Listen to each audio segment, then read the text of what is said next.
What is up, guys? Welcome to today's video. As you guys can see, we're outside a building, and this building is in Taiwan. It's called Camp 66, and right now it just looks like some traditional old house, but trust me, when you go inside, it's going to be something completely different. Now you might notice these door handles are pretty interesting because they aren't actually handles. They're the sights of a gun. So once we come inside of here, we can see that it is full of military stuff. And I'm going to introduce you to the organizer of this event today. But first, let's give you guys a tour of the place here actually. So the founder of this place is actually, he was part of the Taiwan Navy. And as you guys can see, this ship was actually sent back to Taiwan from the US by the founder himself, and that is his card.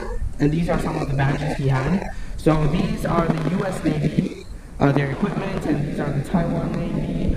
And here are some of the flags, some of the things that are on the ship.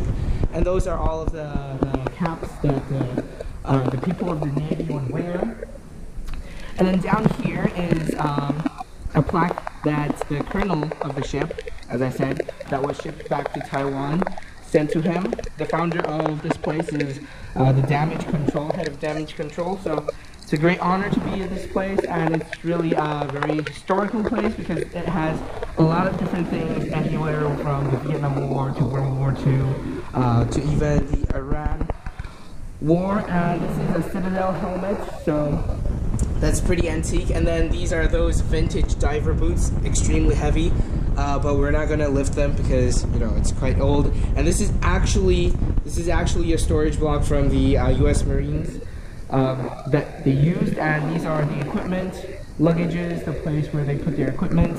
These are the flags from the Japanese Navy, and here are the things that are included on the boat. This is a flag rod, and this is the spear for the divers. And then those are practice rockets. And here are some more stuff. And if we bring you guys, next part over here, we have the Air Force. And something interesting about these part is that the first two equipments here, they're actually part of the cavalry. So back in the days, they would actually ride horses onto the battlefield to help out. And as you guys can see, the first one has the Red Cross and scissors, so of course he's a medic.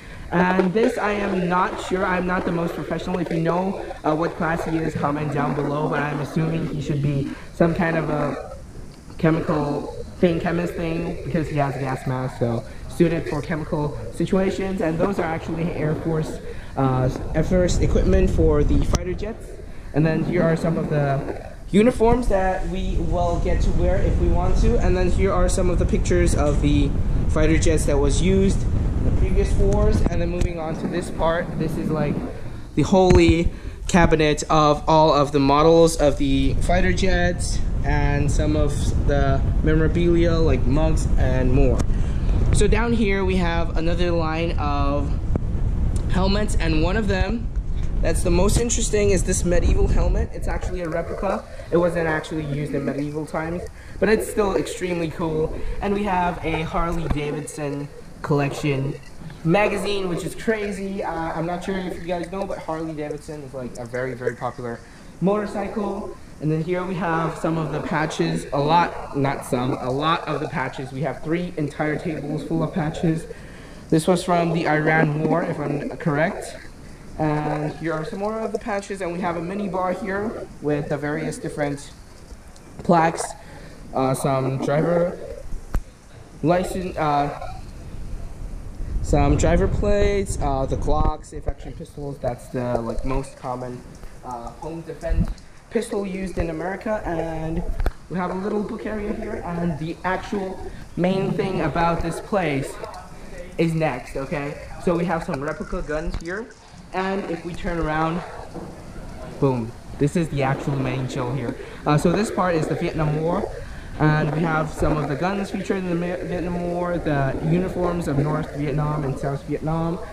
And if we come over here, there's an entire wall of various different guns. There are shotguns, snipers, assault rifles, bolt-action rifles, carbines, and then we have, of course, pistols, revolvers, lever-action rifles. And here are the actual things featured on some of the things used in war. So this is a part that was taken off from the tank. It was actually used inside of the war, and this is a communication use telephone, and this is a telescope, the French FAMAS right here, and these are replicas. This is a real one, but it wasn't used, and this is just a replica. And this is the Thompson, the Sten gun, and the PPSH. I'm not actually very sure. I'm just using these terms that I see from movies or video games, so it might not be the most accurate. If I'm wrong, please comment down below what the actual name is. And here we have even more of the dresses and equipment, the uniforms and bulletproof vests. And we have more equipment, helmets, some practice rounds or real rounds. So actually here, I'm not sure if you guys know, but there's a law in Taiwan where you can't have actual real bullets that have gunpowder in them. So these bullets are imported from the US, but the owner of this place specifically asked them to not include gunpowder, so they're real bullets without gunpowder in them. So technically it's legal here in Taiwan. And these are the bullet belts for the machine guns. And I believe this is a 50 BMG round. And if you guys don't know what a 50 BMG is, basically it's a gigantic gun that is also anti-material. So that basically rounds up the entire warehouse, and later I'm going to put in a cinematic for you guys, so enjoy that. And I have someone I want to introduce. This is Alex right here. Hello guys. He is the organizer of this event, and we met him at the NCC MUN, and he's a homeschooler as well. So thank you for inviting us here. This is just a basic training, so in the future we might have some more advanced training to show us some more guns. So that's it for this part. I'll see you guys later during training, and enjoy. See you.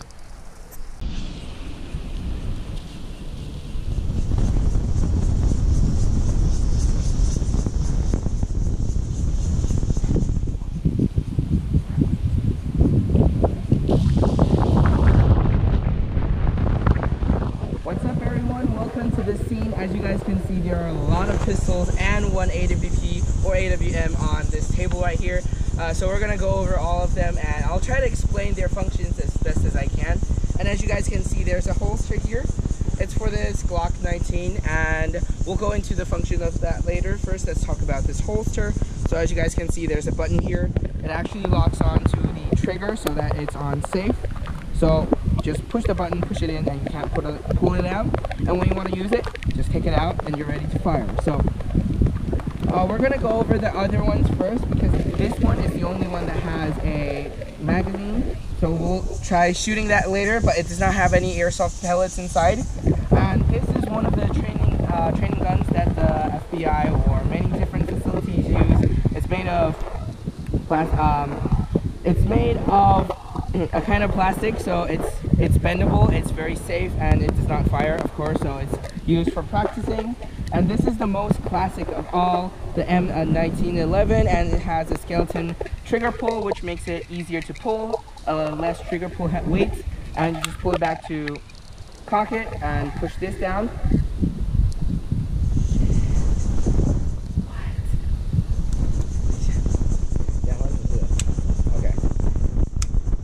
Okay, so this is the M1911. It has a remodified skeleton trigger for a less trigger pull weight.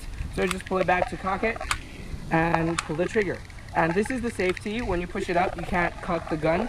So therefore, that's why it's a safety. And once you run out of ammo, it's gonna recycle itself. And this one is gonna go up to lock it. So when you get a new magazine inside, it's gonna push it down, and then you're ready to fire. And this is the best part about semi-automatic pistols. And then moving on, this is Jaden's Smith & Wesson revolver. We'll introduce Jaden later, and it's entirely black. It's CO2 powered.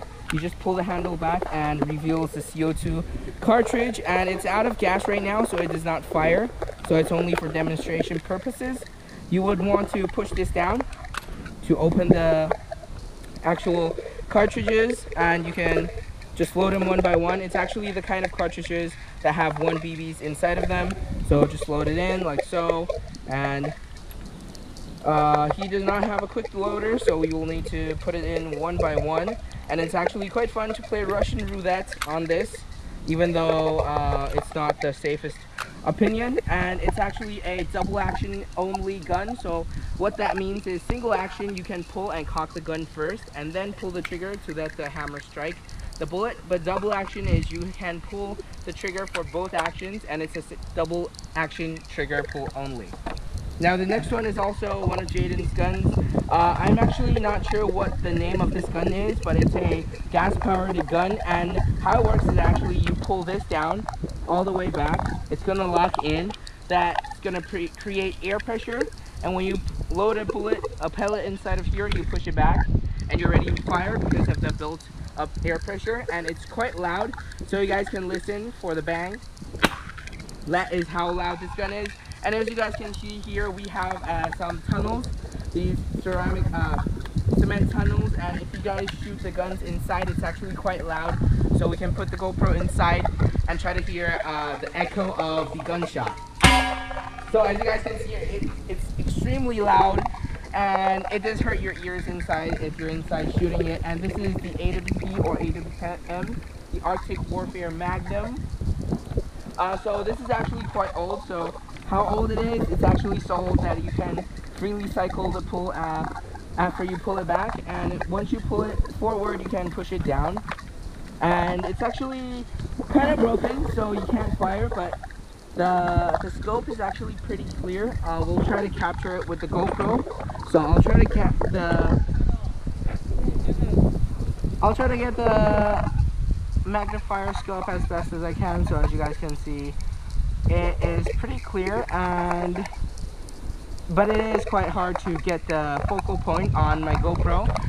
So that basically brings an end to our introduction for the pistols and this sniper that we have on show in the afternoon. I'm not sure what guns will be available for us, but anyways, for the last part, as I said, we're gonna try firing the Glock 19. So I have this belt that I brought myself, and this is how people actually do it. I don't know, this is the way I do it.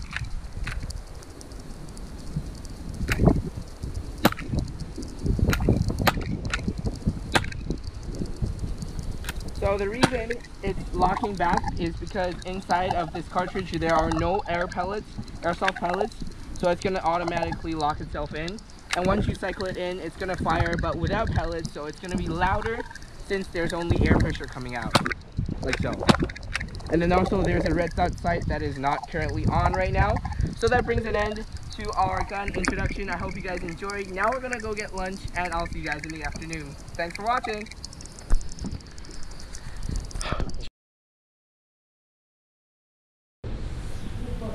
Yo guys, what's up? We just finished lunch and we learned some of the tactics and skills we need to know when handling a gun. So as you guys can see, we have our gun ready, and it actually has a magazine that is full of BBs and of course gasoline, the gas inside for it to fire. So this holster is a double action holster. It has double safety. So this one is the one that blocks the gun from coming out even if you press this button. So you want to push this to unlatch it and then press this to pull it out. And of course you want to not aim your gun at anywhere that is not safe. Just aim it down range and take out the magazine. So this is the slide lock that locks it in place so that if a new magazine goes in, it will automatically feed one inside, like so. And you just want to aim at your target and make sure that your hand is here so that you can press the safety, and your other thumb can press the safety or the slide lock depending on the gun model. And ours is a P226. So just aim down range and try not to use only one eye. And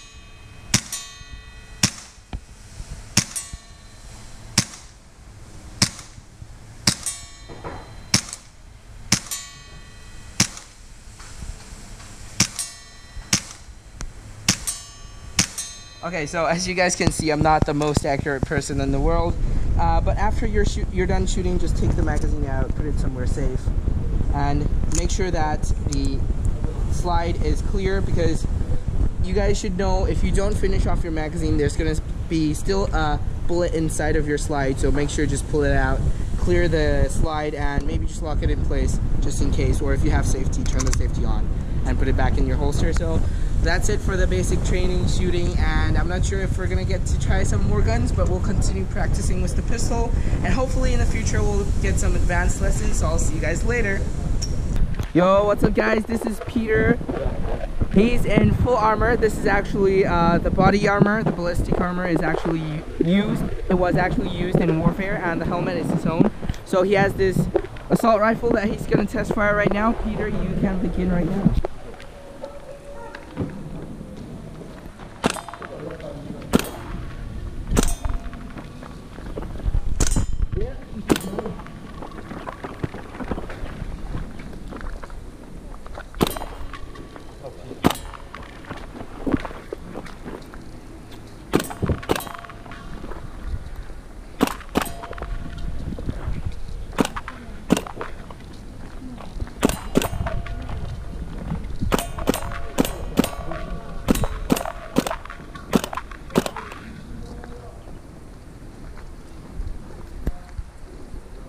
Clear.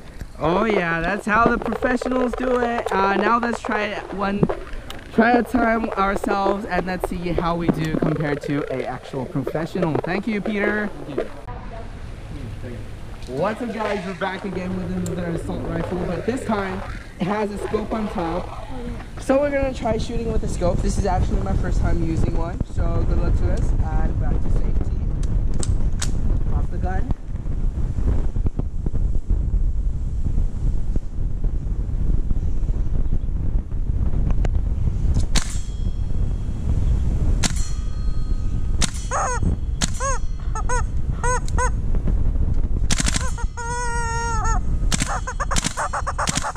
Oh my god! Okay, this is actually something you're not supposed to do, but we have an unloaded gun. So if you're gonna do something like that, make sure your gun is not loaded.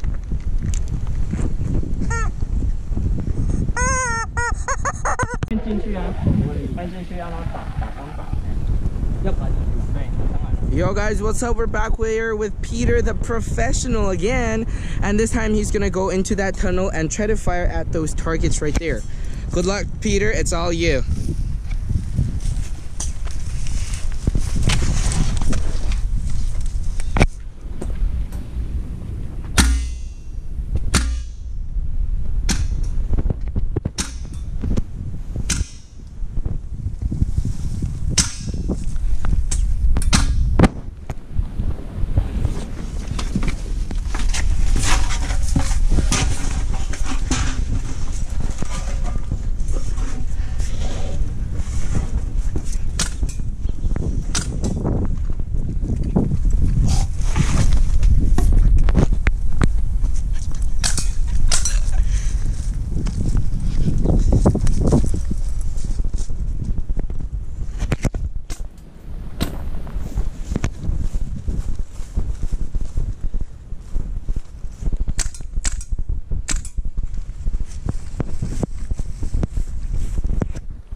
Yeah, that's the full tour of the entire the course, and then there's more about more of the body training and less of the target practice. So that's the entire target practice course. We're still too new for that, but hopefully more in the advanced trainings we'll get some chances to really actually try to fire at these targets. And as you guys can see, the bullseye is actually supposed to flip outwards, but they stuck it back in there so that they don't have to manually reset it every time. But that's it for the target practice area. I'll see you guys later. Yo, your boy Alex is gonna try the gigantic assault rifle. Let's see how much hits he gets. Hit. Hit.